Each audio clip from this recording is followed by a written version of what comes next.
All right, Sebastian, you're up next. What do you have for our competition? A very impressive backward tail walk.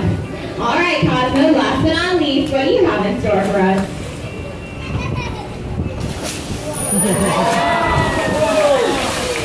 Cosmo moving everybody with his Dolphin style cannonball or breach.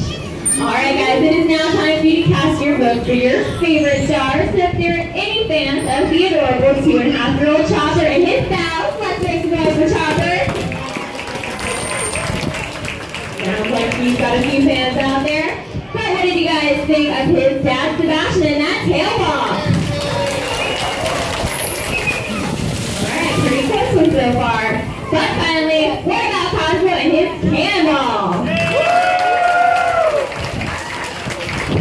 Alright, it is definitely clear that Cosmo won this afternoon's competition, but all three of our boys did a great job, so let's give them one more big round of applause. Well folks, I would like to take the time to thank each and every one of you for coming out to our park today and for giving us the opportunity to share our families with yours. It's our hope that after you all leave the park, you can go back into your own homes and communities and share the knowledge that you've gained here today with your friends and family concerning the amazing skills and adaptations that these mammals possess, as well as the dangers that are facing their ocean counterparts today. Now, if you all were listening carefully, you may have just heard mention that these dolphins are in fact mammals. However, it is not uncommon for people to come to us trainers and ask us, well, how it is we can train the fish. So what we're all going to do right now is work together and see if we can come up with the 5 characteristics that make up a mammal. So you guys, and for the first one, do you think dolphins are cold-blooded or warm-blooded? Warm-blooded. That's exactly right. This means they're able to regulate their internal body temperature just like we can. All right, that's one down, 4 to go. Any guesses? Do you think that dolphins lay eggs or have this capacity live birth? Live birth, that's correct. And this is after a gestation period of 12 months, so quite a bit longer than our own of only 9. Now, when those calves are born, do you guys think they immediately can eat fish, or do they nurse for their mothers? They nurse. That's exactly right. They do nurse just like our own babies do, but you have to wonder how they can do that underwater. Well, they actually curl their tongue up to a small straw that they seal around their mother's mammary. That way they can keep all the salt water out of their milk when nursing. You guys are doing great, but keep opening called their blowhole. That's where they can take a very quick breath before diving underwater. Now the very last characteristic is a little bit strange for dolphins. We have it on top of our head, hair. But I don't see any hairy dolphins swimming around in this pool, and that's a good thing because when the dolphin calves were born, they had whiskers along their bottlenose beak or rostrum, but those whiskers did fall off after about 3 to 5 days. It's believed that they are there to help the calves when they're first learning to nurse. You guys did a great job coming up with those characteristics. Go ahead and give yourselves a big round of applause. Now, I know it might still seem a little bit odd that a mammal can live in the water, but dolphins have quite a few adaptations to make them perfect for their aquatic life. Now, one of those adaptations I did just mention a moment ago, and that's the blowhole right there on top of their head. And like I was telling you guys, it takes a short second for them to take a breath. So if you listen in very carefully, you may be able to hear how fast that exchange of air really is. An excellent demonstration by our boys. Now, it's a little known fact that it's also for the blowhole that dolphins can make all their clicks, whistles, and squeals. So even if they were to keep their mouths completely shut, you could still hear them loud and clear. Isn't that right, you three?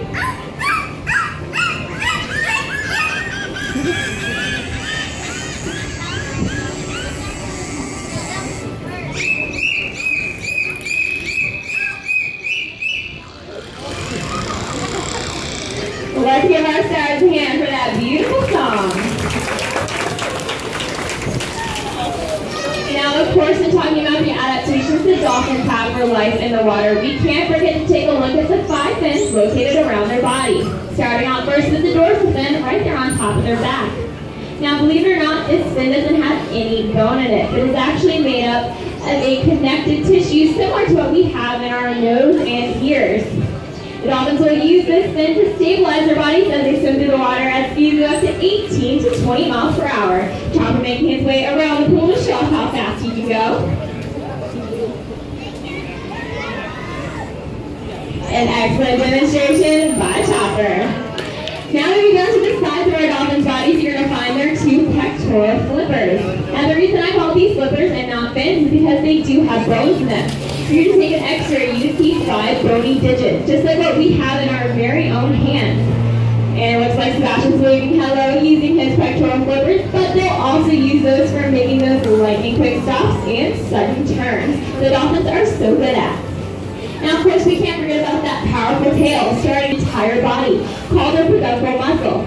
So with this powerful muscle, they're able to launch themselves high out of the water to check out their surroundings. Looks like one of our stars is going to be coming out to show off just how high he can fly with that powerful tail muscle.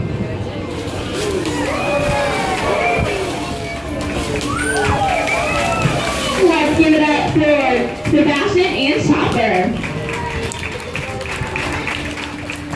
So as you guys can see, with all these adaptations, the downward behaviors you called a back bow.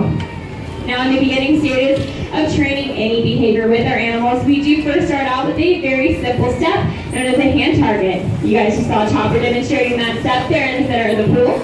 All this is when the trainers will hold the open palm of their hand out over the water and ask the dolphins to touch their bottlenose beak to that open palm. Now from this point, we can begin to move that hand in many different directions and the dolphins will follow. So we can move it up and down to train a head nod yes, as well as side to side to train a head shake no, or in a variety of other directions, like in a circle to train a little dance. Thank you, boys.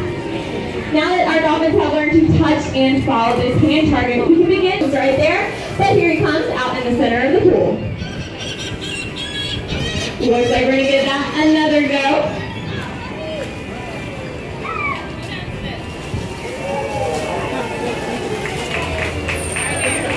An excellent demonstration by Chopper, also showing off his beautiful pink belly. So now that you all know how we train, we also want you to understand why we train, and that's for our medical or husbandry behaviors. So coming down through right now is a very lucky member of our audience. Like people do to communicate, they will sometimes use their mouth, and this can leave small parallel scratches called rake marks. So Dr. Natalie, you're getting a great look at Cosmo here, and you look pretty good to you today. Yeah, well, that's exactly what we want to hear. Now you just have this great opportunity to touch Cosmo, and I'm sure there's a lot of people out there wondering what his skin feels like. Can you describe it for me? Rubbery, that's a great description. Dolphin skin is very soft and smooth, kind of like rubber, because they actually exfoliate their outer layer of skin every 2 hours to help reduce drag and keep their bodies nice and streamlined so they can slip easily through the water. Alright, now the second portion of our exam today is for us to look at Cosmo's tail flukes. Now this doesn't look like a very exciting behavior, but it is actually the most important one we can ever train. Because it's from our dolphin flukes, we can draw a voluntary blood sample. Now dolphin blood is so similar to that of our own, we can send the sample off to a local hospital to be examined and get a great overall picture of our dolphin's health. Now what we're looking for, Natalie, is for Cosmo to remain very calm while someone who doesn't know, that's you today, is touching his flukes. He's doing a good job? Yeah, so how can we tell Cosmo he did such a...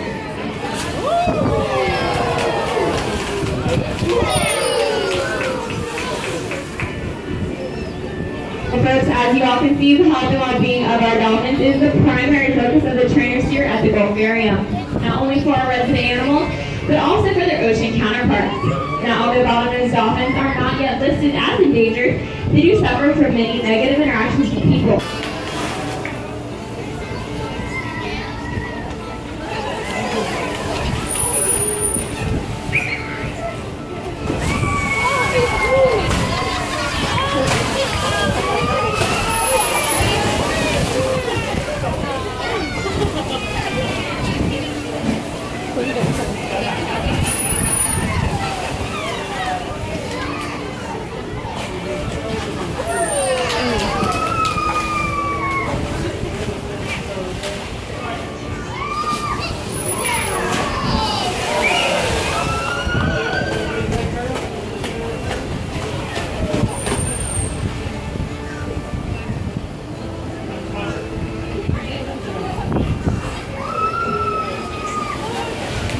Ladies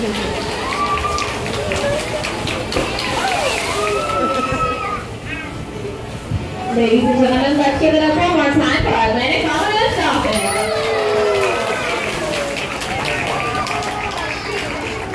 Well, once again, folks, on behalf of myself, the trainers, and our Dolphin stars, Sebastian, Chopper, and Cosmo, thank you so much for coming out. We hope you enjoy the rest of your day here at Gulfarium Marine and Adventure Park. Goodbye, everyone.